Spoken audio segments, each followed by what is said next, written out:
placed it somewhere here. He said there was an eastern migration going there, and the others stayed put.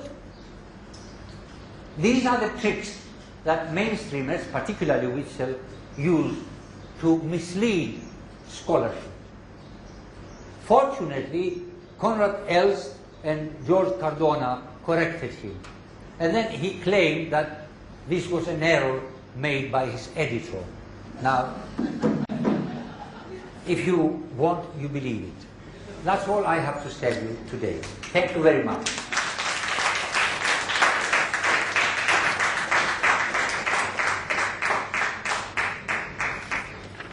Oh, it's a pleasure listening to you. I should say, being a Westerner and having so much insight into Rigved, it's invigorating. Thank you very much.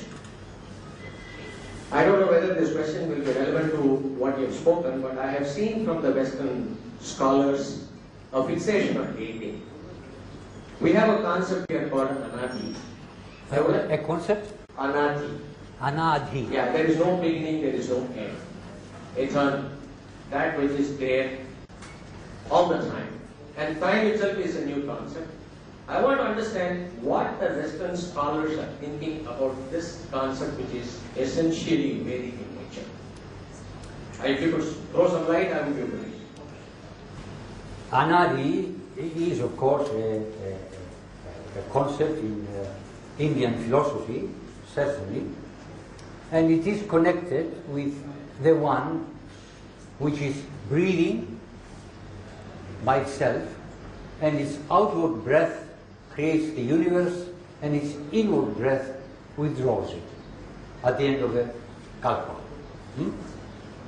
But this process has no beginning and no end. So this is the concept of anadi as far as I understand it. It's not actually mentioned as such in Rigved, but we find it in later texts. Fine. Now that's it. Okay? Anything else?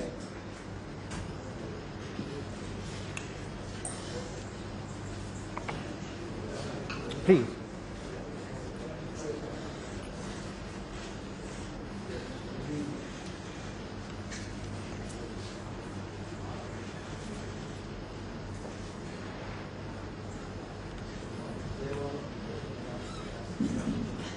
Mahadevana Vasurattam, the word Asurattam, as we understand today, is demonic, but it seems you gave a different interpretation. Yes, I did. Yes, yes, I did. Yes, fine.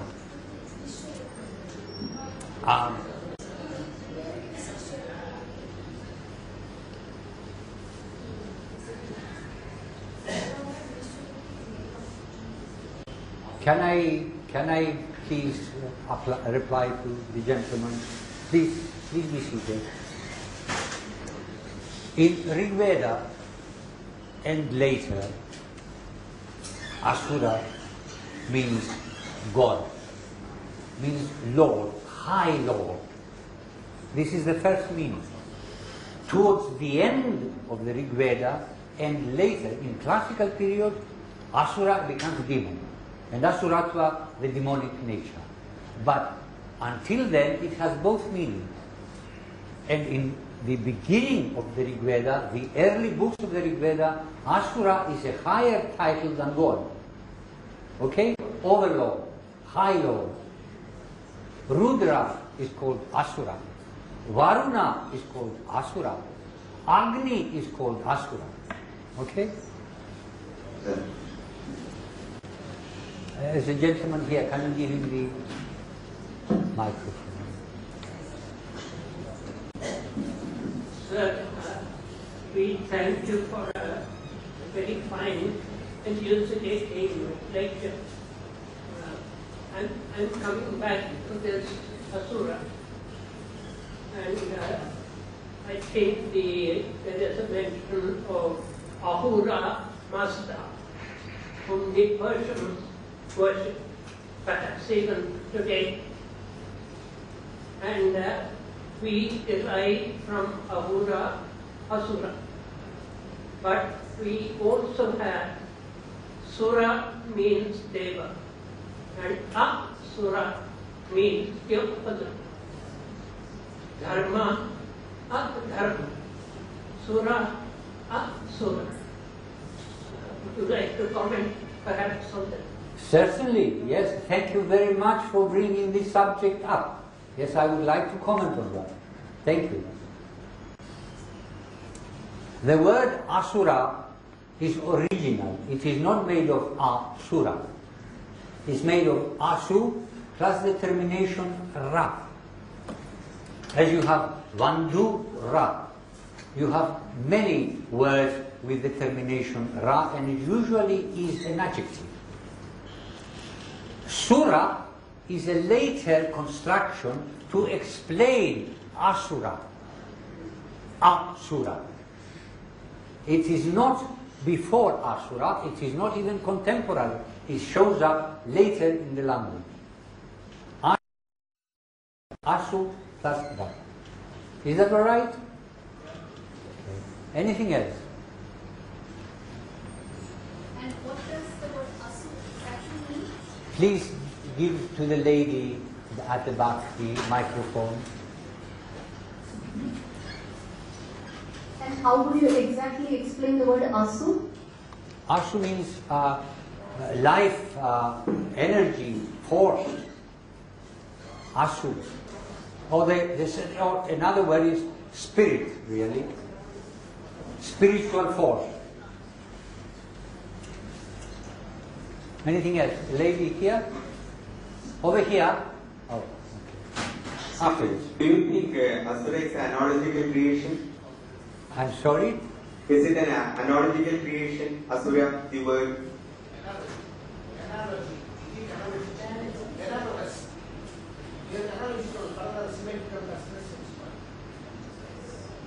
I thought I explained it. What else is there to explain?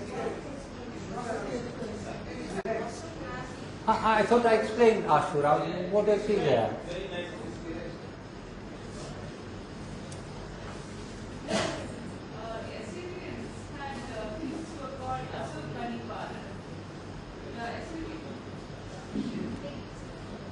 The Assyrians had kings who were called Assur-bani-pal. Yes? Assur. They had Yes, a title. yes, yes. Yeah, I remember that. Yes? Yes, the Assyrians. There is also the lady behind. Just a minute, I haven't finished with this lady. Assur was a city in Mesopotamia. It may be connected with Asura, or it may not be. It has got two S's. Assur. And there was a god Assur also. They may be connected or not. I don't know. I don't think so. I think they're independent creations, but there may have been some connection. Now, what we do know is that in Nordic, Old Icelandic, the god is called As, and the plural is Asir. So it may well be connected there. As is certainly from Asu, spiritual force. We believe that Veda is Apaurushaya. It's not written by anyone. Do you agree with that? What, the Vedas? Vedas. Yes, please sit down.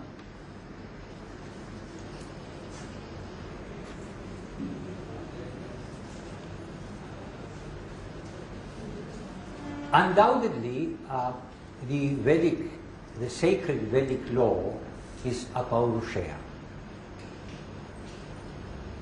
But then, how do we know about it? We only know about it because some Purushas gave it to us. So it's Apaurushaya as far as the inspiration goes, but it's very much Paurushaya as far as the formulation and the expression goes. So it's both. It's not just a Paurushaya, because if it was only a Paurushaya, we wouldn't know about it because we are not connected with the Divine Lord up above. We are very much connected with the earth, unfortunately. So if he talks to us, we don't listen, and if We do hear something we don't understand. The lady behind you also would like to say something. When you were talking about the gods, the Hindu pantheon and the equivalent in the Greek, do you also have, like how we have demons and evil, do you have manifestations in the Greek pantheon? Would you say the last sentence once again? I have difficulty in following. When you speak about devas and asuras, we have a distinction in the Hindu pantheon of who are the devas and asuras. Don't talk. Just a second. Don't talk so fast. You start very nicely, very slowly, and suddenly you begin to run on like a machine gun. In the Greek hierarchy of gods and demons, do you have a distinction between gods and demons? Yes, of course. Yes, of course. Yes. We heard about the gods, we heard about the devas, we didn't hear so much about the Greek asuras. Well, I was. Please sit down. I was treating the matter linguistically.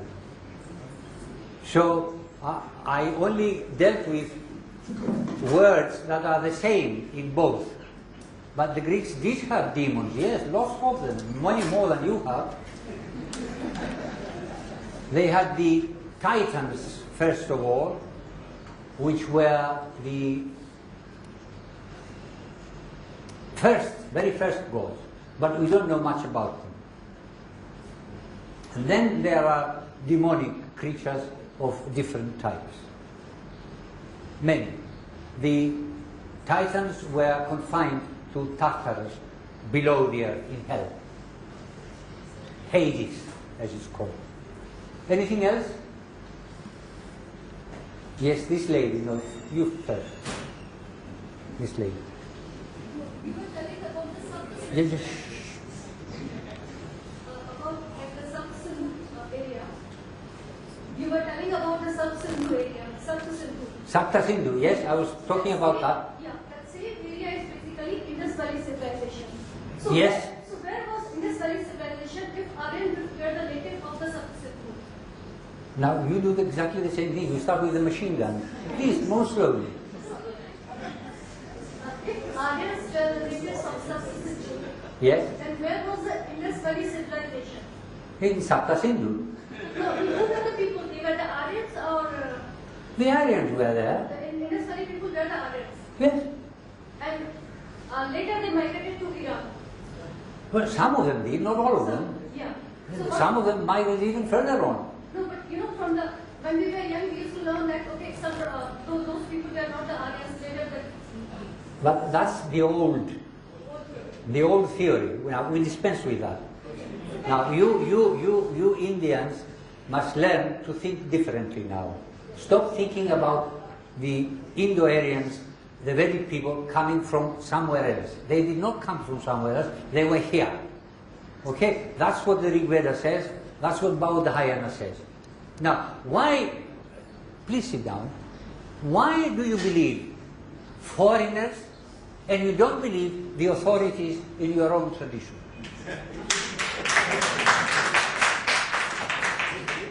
Now you have the hymns of the Rigved tells you, we've always been here, the 5 tribes expanded away. You have hymns telling you that the sages traveled abroad to spread the Aryan culture. You have Baudhayana, much later, telling you there was a westward migration. Now, what else do you need? I mean, historians should take into account what the original sources say.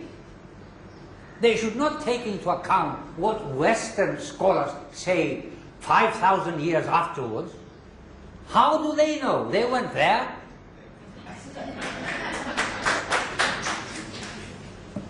Yes, please. Saptasindhu means 7 rivers. Yes, 7 rivers. No, is it not 7 seas? Saptasindhu was Sundara. Saptasindhu are the 7 rivers. That I know. But Saptasindhu means 7 seas. No, that's Sinbad the sailor. He's saying the 7 seas. That's okay. Please. Slightly afield, can you talk about the Suras and the Asuras in all this? There is another genus, the Rakshasas. Who were they? Because right now, with all this English Amarchitra and commentary, yes. Rakshasas are also called demons. Yes. Ravana is called a demon. Yes, okay. But to the Animisha, so many people. Yes, fine. A Rakshas is a demon. There is a hymn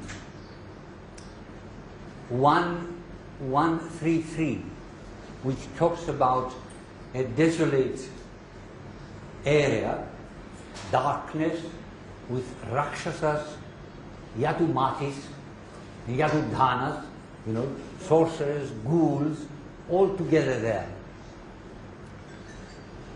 But really, there is another side to the Rakshasa. Because Raksh means what? Thank you, to protect. So Rakshasas were also protectors, protecting demons. But somehow they went astray. Some Rakshasas are presented in the text as great kings with great followings, great wealth, and so on. But generally speaking, yes, Rakshasas are demons, demonic creatures that torture people. Yes.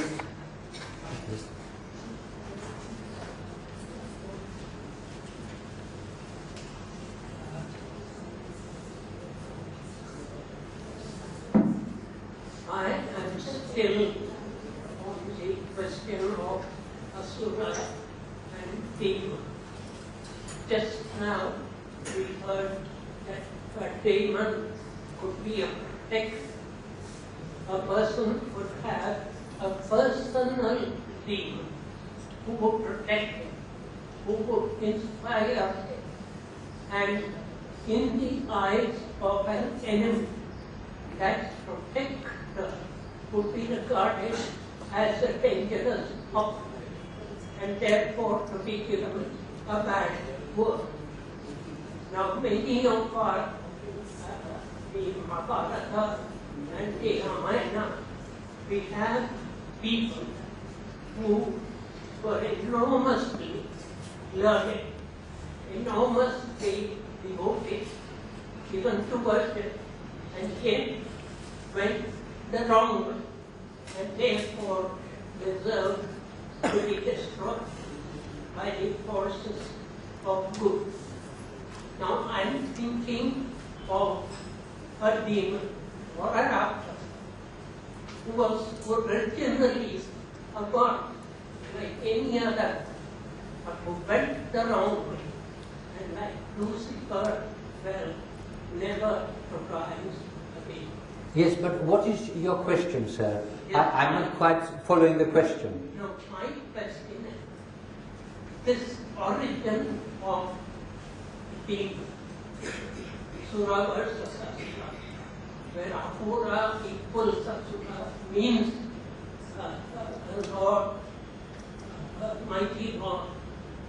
But later, in the course of morphology, it becomes Asura, and then gets confused as the opposite of Sura, which is good. And I'm interested in this as a student of morphology. Like, does it come because of a crudification? You're not really putting a question, you're saying your own view about the matter. No. No? I haven't heard the question yet. Yes, I'm asking the question. Was this because of a crudification of the original language? You can say the vulgarizing of the original language. And therefore, it has no sanction by itself. Do you think that? I think I haven't heard the question. I'm sorry. What is the question? Can anybody